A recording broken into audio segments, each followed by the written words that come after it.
Hello everyone, thank you for coming on to my channel. In today's video, I would like to give my comments on the incident of the burning of the Anwar's effigy by some young people, which also include university students, I assume from perhaps Sabah University and others perhaps.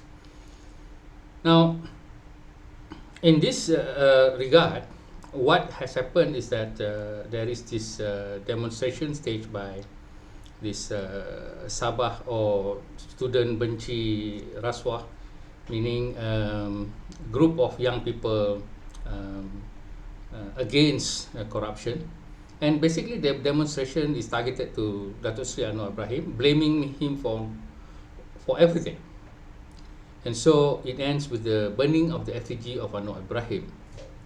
The students were protesting such things like Musa Aman's appointment, whom they see is a corrupt individual, and that is supposed to be Anwar's fault. And Sabah whistleblower issue of a politician taking bribes, although given bribes by the whistleblower himself, also Anwar's fault. And then the water issues or the problems of water interruption and shortage, also Anwar's fault. And so I would like to give my opinion as a person who has been following and being involved in the Reformasi movement for 27 years, or since 27 years ago. When it began, 1998, I was in the thick of things, not joining PKR or DAP, but a very concerned citizen, a person who is just turned 36 years old and saw that the nation crumble in terms of morality through the dictates of Tun Mahathir. However, in the whole 27 years or 20 years, the first 20 years of Reformasi, the main point I wanted to make was that the protest was done in a very matured manner, and that there was no effigy of Tun Mahathir that was burned. This burning of the effigy of Datuk Sri Anwar Ibrahim, to me, represents an immature thought, an action of biadap, and also an action that shows total lack of intelligence from those who are doing this demonstration. They are acting purely on emotion, not on strategy, not on history, or looking at the aspect of diplomacy, communication.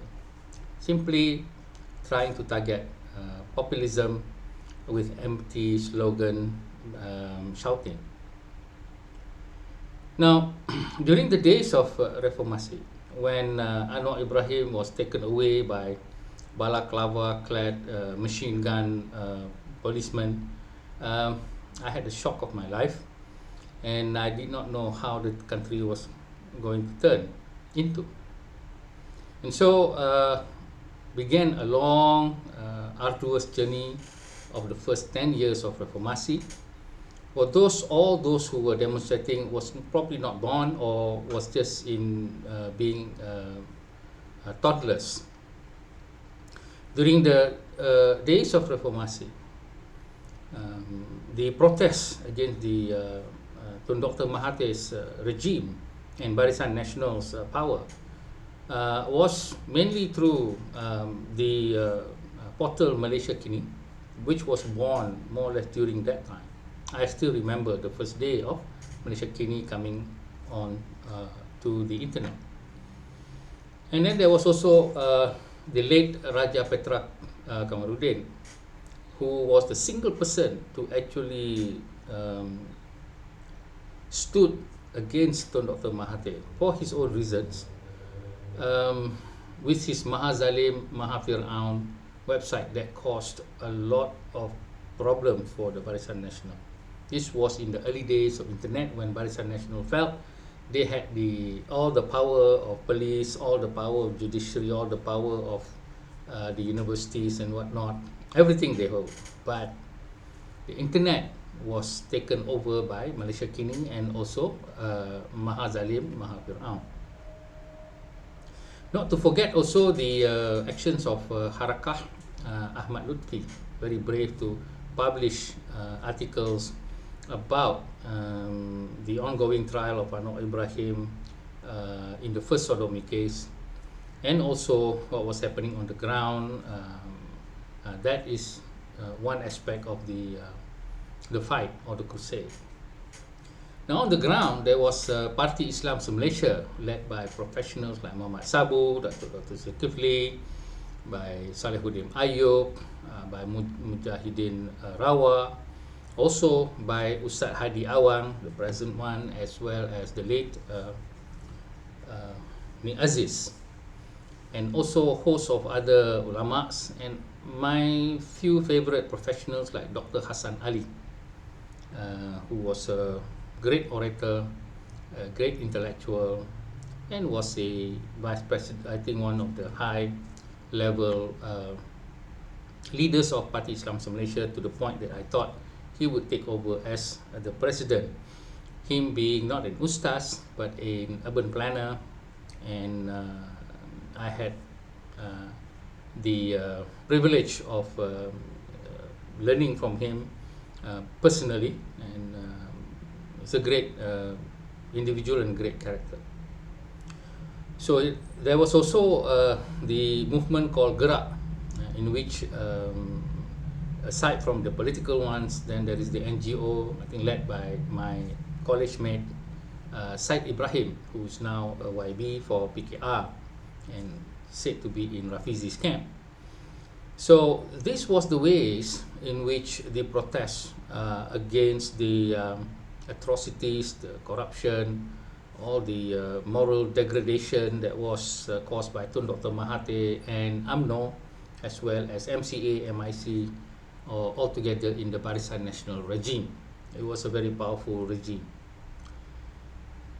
Now, amidst all these demonstrations, media outlet and all that, I remember a lot of it were done in quite a professional manner, filled with principles, intellectual argument, historical argument, and also some forums being held.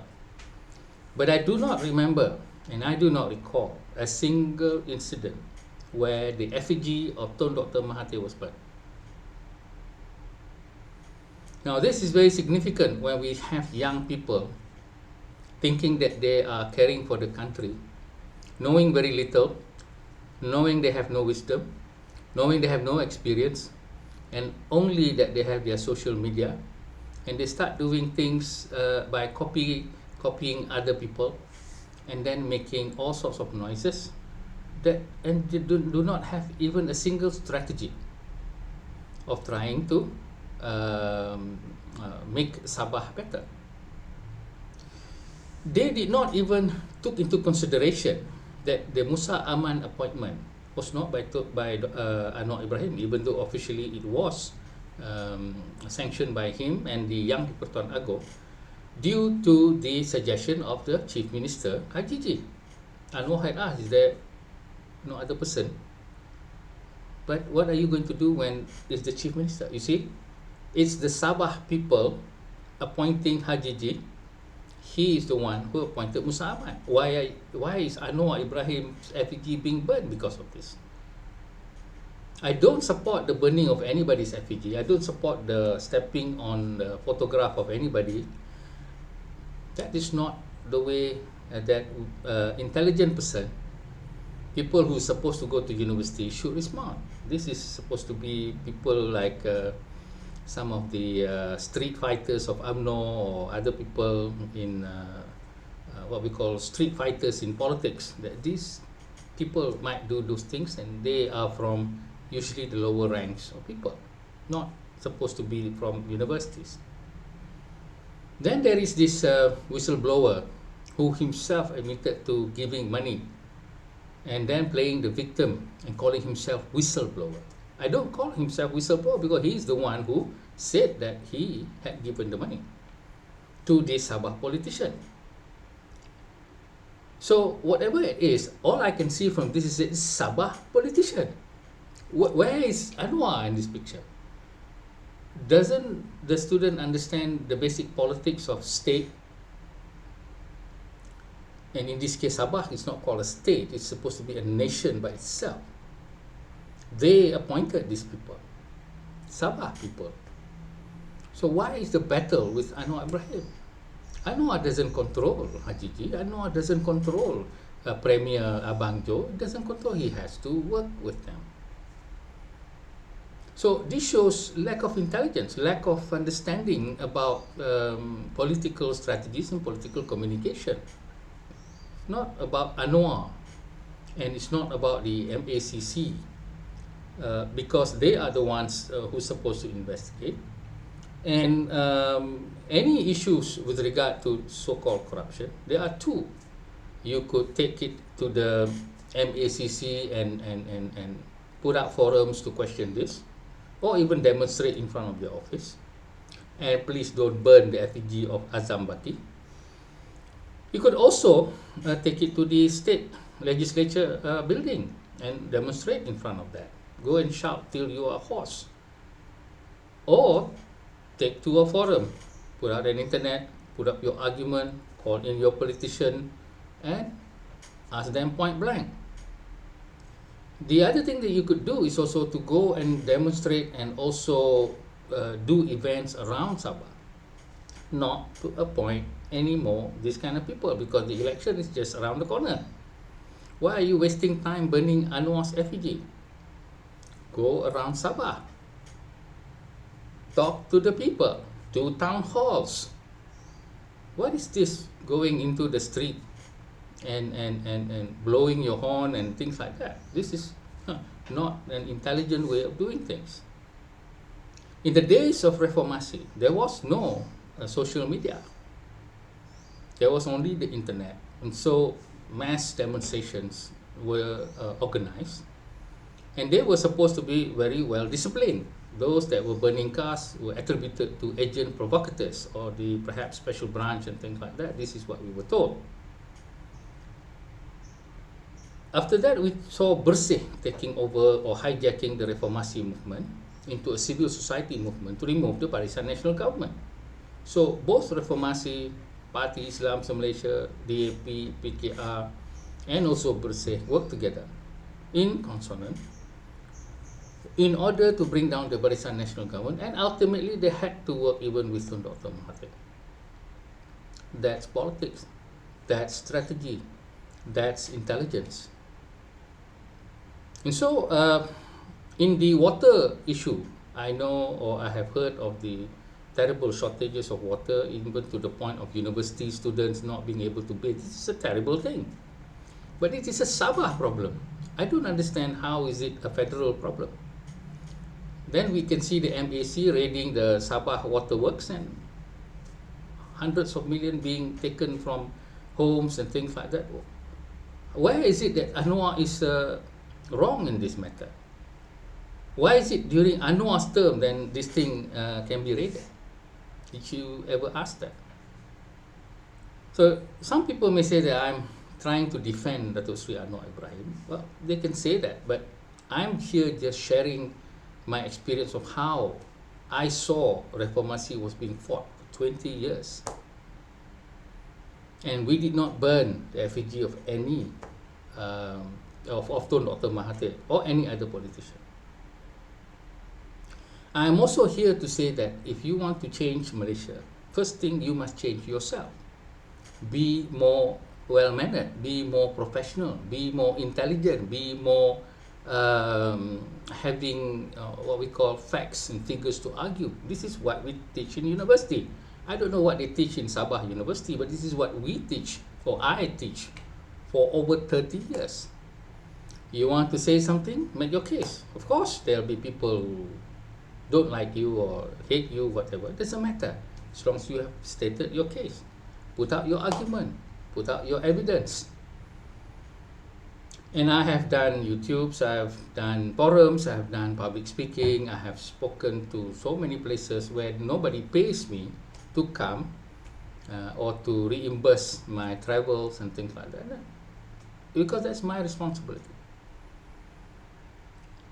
as a Malaysian and as a Muslim. So the point here is that the young people need to reassess and re-strategize. Number one, please don't burn any more effigies of anybody. This is not something that we Malaysians should be known for. Let that be United States, UK, burning Quran and all that. Let that one biar orang lain. Biarlah kita beradab.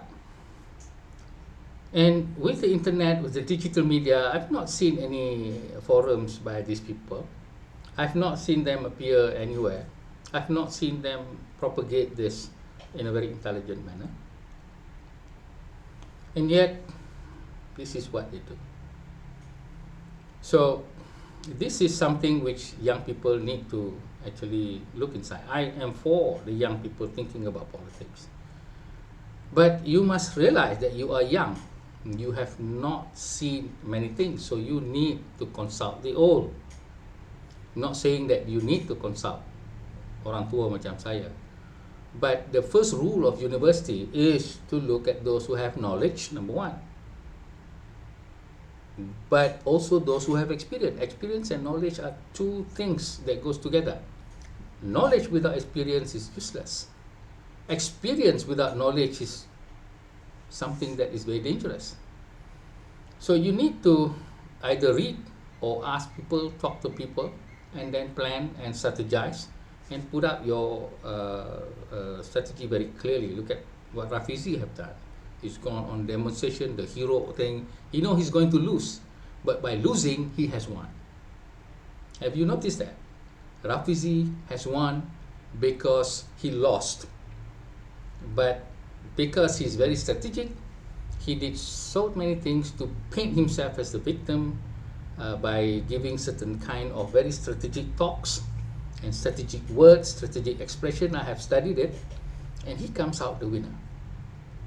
So this is a good example of a man who at one time fought the Barisan National Government through his strategy of surveys and all that, and now he's being beaten by party members himself in a natural political battlefield, but he comes out on top also. We can also see KJ. He's been thrown out of UMNO, but he thrived with all his episodes of YouTubes and things like that. Look at Tun Dr. Mahathir, coming out, single person, setting up Bersatu, and becoming the Prime Minister for the second time. The man has strategy, and he worked with Anwar Ibrahim, who was his enemy and his victim. So this is politics.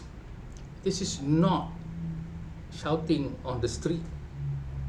And so you want to change Sabah, first change yourself. Second, take yourself, the new self, into the community of Sabahan. Then go on to the digital media. Put up your case. There's so many podcasters. I know many who will interview. This is how we do things and how we should do things. Don't burn any more effigies. Ia sesuatu yang memalukan, bukan sesuatu yang berani. So with that, thank you very much.